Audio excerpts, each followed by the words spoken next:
దేవుని బిడ్డలారా, యేసు క్రీస్తు నామమున మీకు అందరికీ నా వందనములు చెల్లిస్తూ ఉన్నాను. ఈరోజు దేవుని యొక్క వాక్య భాగంలో నుంచి మనము కొన్ని విషయాలు ధ్యానం చేద్దాం. మత్తయి సువార్త 8వ అధ్యాయము 13వ వచనమును. మత్తయి సువార్త 8వ అధ్యాయము 13వ వచనం. అంతటా యేసు, ఇక వెళ్ళుము, నీవు విశ్వసించిన ప్రకారము నీకు అవునుగా కాని శతాధిపతితో చెప్పెను. And as you have believed, so let it be done for you. As you have believed, so let it be done for you. ఒక శతాధిపతి ప్రభు దగ్గరికి వచ్చి తన దాసుడు పక్షవాయువు చేత బాధపడుతున్నాడని ప్రభుతో చెప్పినప్పుడు ప్రభు ఏమంటాడనంటే, 7వ వచనంలో, నేను వచ్చి వాని స్వస్థపరిచేదనని అతనితో చెప్పగా, ప్రభు ఏమన్నాడంటే, సరే నేను వచ్చి అతన్ని బాగుపరుస్తాను, అతన్ని స్వస్థపరుస్తాను అని ప్రభు చెప్పినప్పుడు ఆ శతాధిపతి ఏమంటా ఉన్నాడంటే, ఆ శతాధిపతి, ప్రభువా, నీవు నా ఇంటిలోనికి వచ్చుటకు నేను పాత్రుడను కాను, నీవు మాట మాత్రము సెలవిమ్ము, అప్పుడు నా దాసుడు స్వస్థపరచబడును. ఈ శతాధిపతి ఏం చెప్తూ ఉన్నాడనంటే, ప్రభువా, నీవు మాట మాత్రము సెలవిమ్ము, చాలు, నువ్వు మాట్లాడితే చాలు, నా దాసుడు స్వస్థపరచబడతాడు అని ఈ శతాధిపతి మాట్లాడుతూ ఉన్నాడు ప్రభుతో. సో అందుకని ప్రభు ఏమన్నాడనంటే, యాజ్ యూ హ్యావ్ బిలీవ్డ్ అంటే ఏం, శతాధిపతి ఏమి విశ్వసించాడు, ఏ దానిని ఈ శతాధిపతి నమ్మాడు అనంటే, ప్రభు ఒక మాటని చెబితే అది జరుగుతుంది, ప్రభు కేవలం మాట మాట్లాడితే చాలు, నా దాసుడు స్వస్థపరచబడతాడు అని నమ్మాడు. ఆ విషయమే ప్రభు ఏమంటా ఉన్నారంటే, as you have believed, you have believed, so it be done for you. నువ్వు నమ్మిన ప్రకారము నీకు జరుగును. ఏమైనా దేవుని బిడ్డలారా, మీకు తెలుసో తెలీదో, what you believe effects how you live your life. నువ్వు దేనినైతే విశ్వసిస్తావో అది నీ జీవితమును ప్రభావితం చేస్తుంది, అది నీ ఆలోచనలను ప్రభావితం చేస్తుంది. నీవు పరిస్థితులను ఏ విధముగా వాటిని పర్సీవ్ చేస్తావో దానిని ప్రభావితం చేస్తుంది, నీ యాక్షన్స్ని ప్రభావితం చేస్తుంది. హల్లెలూయా, హల్లెలూయా. నేను మరలా చెప్తూ ఉన్నాను, right believing always produces right living. Right believing leads or produces the right living. మన జీవితం దేని మీద ఆధారపడి ఉంటుంది అని అంటే, అది మనము దేనినైతే నమ్ముతున్నామో, దేనినైతే మనం విశ్వసిస్తున్నామో దానిపైన ఆధారపడి ఉంటుంది. ఎందుకని అనంటే, మనము నమ్మిన దాని ప్రకారము మన ఆలోచనలను మనం కలిగి ఉంటాం. నీ నమ్మకమును బట్టి what you believe leads to your right thoughts. సరైన ఆలోచనలు అంటే చూడండి, చాలామంది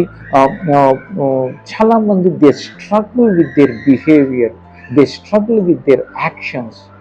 ఎందుకని అంటే, because they don't have the control over their thoughts.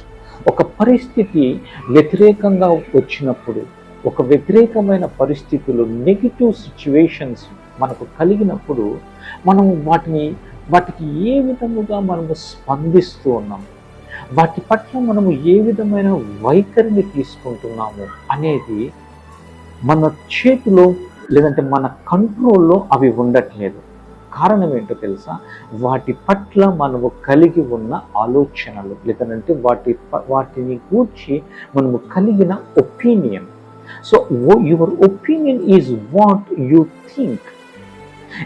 ఈ ఉద్యోగం నాకు రాదండి, ఇక నాకు పిల్లలు పుట్టరేమో, ఇక నాకు పెళ్ళి అవ్వదేమో, నా ఆర్థిక పరిస్థితులు మారవేమో అంటే నీ ఆలోచనలు ఏం చేస్తూ ఉన్నాయంటే నీ పరిస్థితులను కంట్రోల్ చేస్తూ ఉన్నాయి.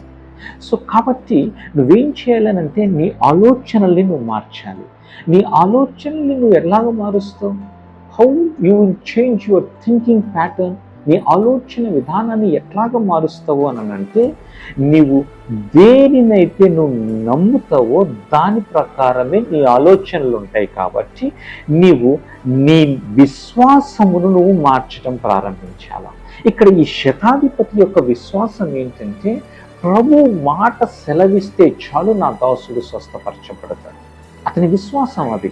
అందుకే ప్రభు ఏమంటాడంటే, అసలు అసలు అసలు చూడండి 11వ వచనంలో ఏమంటాడంటే, 10వ వచనం, యేసు ఈ మాట విని ఆశ్చర్యపడి వెంట వచ్చుచున్న వారిని చూచి, ఇశ్రాయేలులో నెవనికైనను నేనింత విశ్వాసం ఉన్నట్టు చూడలేదని నిశ్చయముగా మీతో చెప్పుచున్నాను.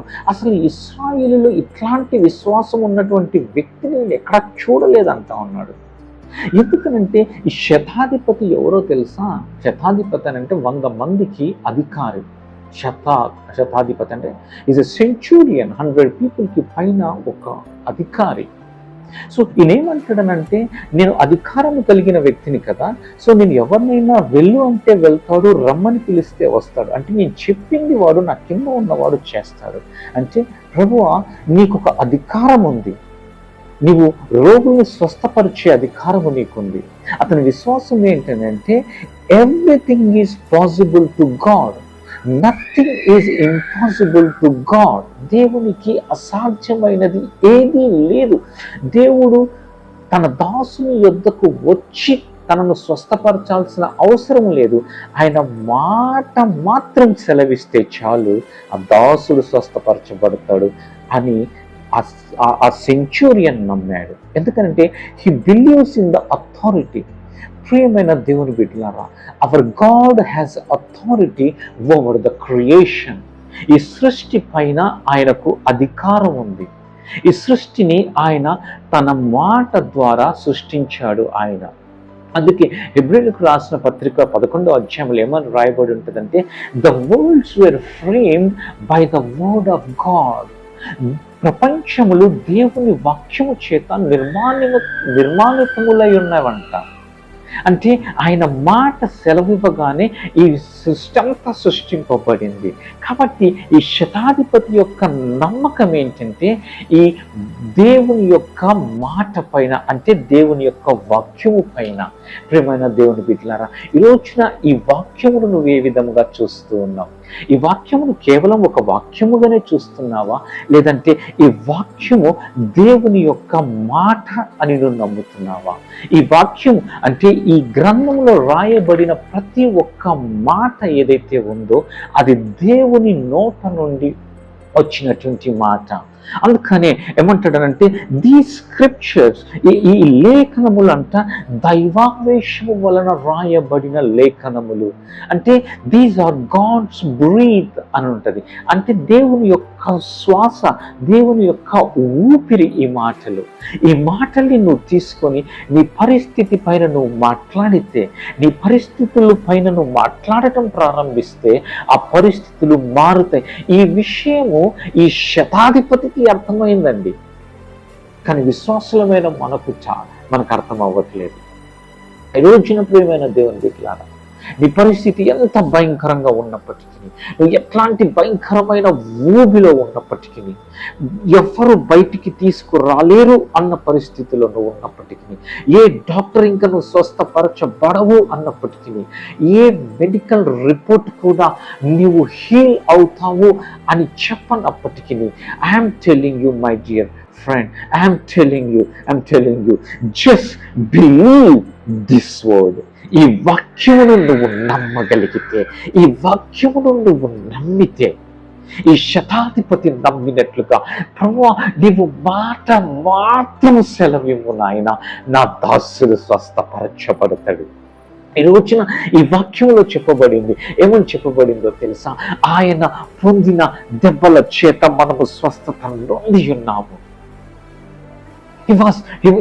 By his wounds we were healed. ఆయన గాయముల చేత మనం స్వస్థపరచబడ్డాము అన్న మాట, ఈ వాక్యమును గనక నువ్వు నమ్మగలిగితే, ఈ వాక్యం ఏం చేస్తుందో తెలుసా?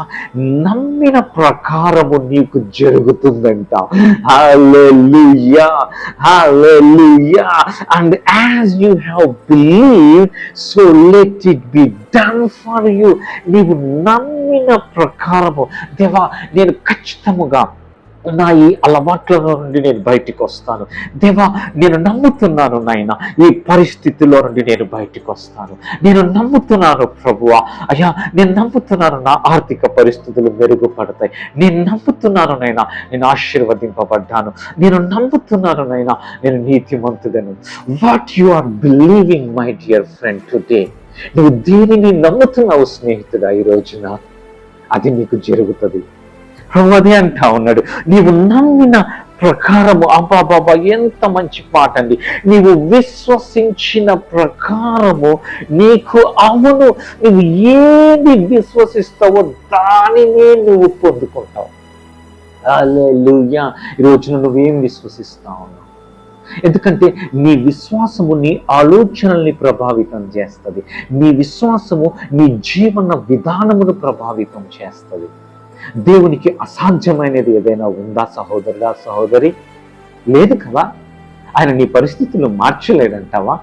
చీకటిగా ఉన్నటువంటి ఆ భూమి అగాధముగాను చీకటిగా ఉన్నప్పుడు ఆయన వెలుగు కమ్మనగానే వెలుగైంది కదా. మరి ఆయన మాట విడుదల అవుటతోడనే వెలుగైంది కదా. ఆయన లేని వాటిని ఉన్న వాటిగా పిలిచే దేవుడు కదా. ఆయన నీ జీవితమును మార్చలేడంటావా? నీ జీవితంలో ఉన్న ఆ చీకటి బ్రతుకును ఆయన మార్చలేడంటావా? నీవు అనుభవిస్తున్న ఆ అవమానములను, నీవు అనుభవిస్తున్న ఆ నొప్పిని, ఆ బాధను ఆయన మార్చలేడంటావా? మరి నీ యొక్క విశ్వాసము దేనిపైన ఉంది? నీ విశ్వాసము డాక్టర్ల పైన ఉందా? నీ విశ్వాసము మెడికల్ రిపోర్ట్స్ పైన ఉందా? నీ విశ్వాసం నీ బ్యాంక్ అకౌంట్ పైన ఉందా? నీ విశ్వాసం నీ జాబ్ పైన ఉందా? నీ విశ్వాసం దేనిపైన ఉంది? ఈ రోజున దేవుడు నా ద్వారా నీతో మాట్లాడుతున్న మాట ఏంటో తెలుసా? నీ విశ్వాసము దేవుని వాక్యము పైన ఉంచు. Believe this word. This word has the power to change the things, to change your circumstances, to change your life in the name of Jesus. Hallelujah. Hallelujah. Dear friend, what you are believing today, what you are believing, this is the truth. This is the truth. ఇది సత్యం అండి. ఈ వాక్యము సత్యము. ఆయన మన కొరకు కలువరి శిలువలో మరణించటం ఎంత సత్యమో, ఆయన నీ పాపములు, నీ దోషములు, నీ శాపములు వాటన్నిటి నుండి కూడా ఆయన విడిపించటం కూడా అంతే సత్యము. హల్లెలూయా, హల్లెలూయా. నీవు ఆయన యందు విశ్వాసం ఉంచితే, ఆయన మాట పైన నువ్వు విశ్వాసం ఉంచితే, ఆయన వాక్యము పైన నువ్వు విశ్వాసం ఉంచితే, I'm telling you your life will never be the same again. Hallelujah, hallelujah. నీ జీవితము మరలా అదే విధంగా ఉండటానికి అవకాశమే లేదు. The right believing produces right living. God has a beautiful plans and purpose for you. దేవుడు నీ పట్ల ఉన్నతమైన ప్రణాళికలను, ఉద్దేశములను కలిగి ఉన్నాడు. ఆయన నువ్వు అనారోగ్యంతో ఉండటం ఆయన చిత్తము కాదు. నీవు ఆర్థిక ఇబ్బందుల్లో ఉండటం ఆయన చిత్తము కాదు. నీవు అవమానములో ఉండటం ఆయన చిత్తము కాదు. నీ కుటుంబము విచ్ఛిన్నమైపోవటం ఆయన చిత్తము కాదు. నీ యొక్క మ్యారేజ్ బ్రోకెన్ మ్యారేజ్గా ఉండటం ఆయన చిత్తము కాదు. దేవుడు జతపరిచిన వారిని ఎవరు విడతీయటానికి వీలు లేదు. Maybe your marriage is broken my dear friend, in the name of Jesus the people who left you is coming in to your life in the name of Jesus. నిన్ను విడిచి వెళ్ళిన వారు నీ జీవితంలోనికి మరలా వస్తూ ఉన్నారు. Your marriage, broken marriage is going to be construct. మరలా దేవుడు దానిని కట్టబోతా ఉన్నాడు. అందరూ అంటా ఉన్నారేమో, అమ్మ నీకు ఇంక పిల్లలు పుట్టరమ్మా. డాక్టర్ అన్నాడేమో, అమ్మ నీకు ఇంక పిల్లలు పుట్టరేమో. కానీ దేవుడి వాక్యం ఏం సెలవిస్తా ఉందో తెలుసా? నువ్వు గొడ్రాలుగా ఉండటం ఆయనకి ఇష్టం లేదు. ఆయన ప్రణాళికలు లేదు. నీ కడుపులో నుండి రాణులను బయటికి తీసుకొని వస్తాడు ఆయన. హల్లెలూయా, హల్లెలూయా. అబ్రహాముకు 100 సంవత్సరముల వయసు వరకు పిల్లలు లేరు. శారమ్మకు 90 సంవత్సరముల వయసు వరకు పిల్లలు లేరు. But they believed in the word of God. వారు దేవుని వాక్యమును నమ్మారు. వారు దేవుని వాక్యమును నమ్మారు. ప్రియులారా, 100 సంవత్సరముల వయసు కలిగినప్పుడు దేవుని మాట అక్షరమైనను పొల్లైనను తప్పిపోకుండా ఆయన చెప్పిన మాట చెప్పిన ప్రకారము అబ్రహాము సంతానమును పొందుకున్నాడు, ఇస్సాకును. Hallelujah. Your promise child is coming. Your promise child is coming. Hallelujah, hallelujah. నీ కొరకు సిద్ధపరిచిన వధువు నీ దగ్గరికి రాబోతుంది. దేవుడు నీ కొరకు సిద్ధపరిచిన ఉద్యోగం నీ దగ్గరికి రాబోతా ఉంది. నీ బ్యాంక్ బ్యాలెన్స్ మారబోతా ఉంది. Can I challenge you one thing? Can I challenge you one thing? Do you have dare to believe this word? ఈ వాక్యమును నమ్మటానికి నీ దగ్గర దమ్ము ఉందా? ఈ వాక్యమును నమ్మటానికి నీ దగ్గర దమ్ముంటే నీ జీవితమును మార్చడానికి ఆయన సమర్థుడు. హల్లెలూయా, హల్లెలూయా. God bless you, my dear friend. God bless you. Your life will never be the same again. Just believe His word. He is able because He has the authority. నీ జీవితం పైన ఆయనకు అధికారమును ఇవ్వు. ఆయన నీ జీవితాన్ని మారుస్తాడు. హల్లెలూయా, హల్లెలూయా. God bless you. See you again next time. Amen.